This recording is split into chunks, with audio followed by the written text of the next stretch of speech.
Overwatch's comeback needs to be studied. Today's Overwatch Spotlight event showed us that this game can be a blueprint for other live service games on how you revive a decades-old franchise after years of PR catastrophes. Overwatch was the biggest game in the world when it launched in 2016. There was no other game on Earth like it. Everyone was playing it when it launched, but then over the years, the player count started to dwindle because there were very few updates to the main game because the development team was split between updating the main game, providing for the Overwatch League, and developing Overwatch 2's secret PvE mode. The development team even stopped updating Overwatch 1 in early 2020, meaning there were no updates for almost 2 years until Overwatch 2 launched in October of 2022. Overwatch 2's launch was lukewarm at best. It didn't launch with the PvE mode that the developers had promised, and they said it would come at a later update. It only released with a few new heroes, a few new maps, and one new game mode. And then in 2023, they announced they were completely scrapping the PvE mode, which many longtime fans had held out for in hopes that it would revitalize the franchise. The developers justified it by saying that they wanted to provide more meaningful content updates to the main game and that the PvE mode just wasn't coming together in a way that felt fun. Players were leaving in droves at the time, and Overwatch's PR I don't think was ever in a worse place. To make matters worse, Overwatch's first real competition in a generation, Marvel Rivals, released in December of 2024 and pulled a huge chunk of the player base away.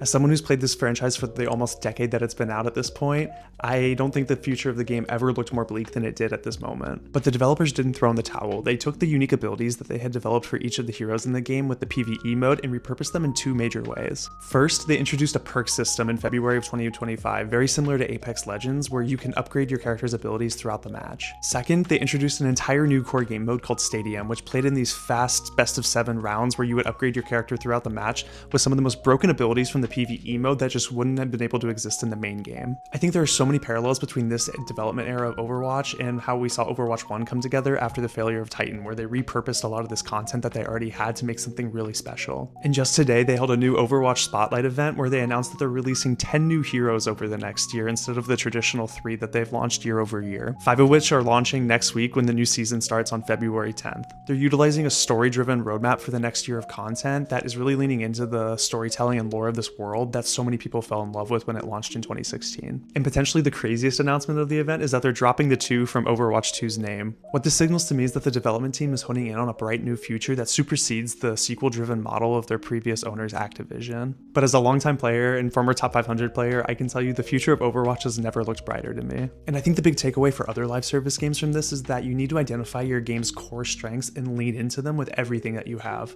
It just doesn't make sense to try to be an everyman game anymore.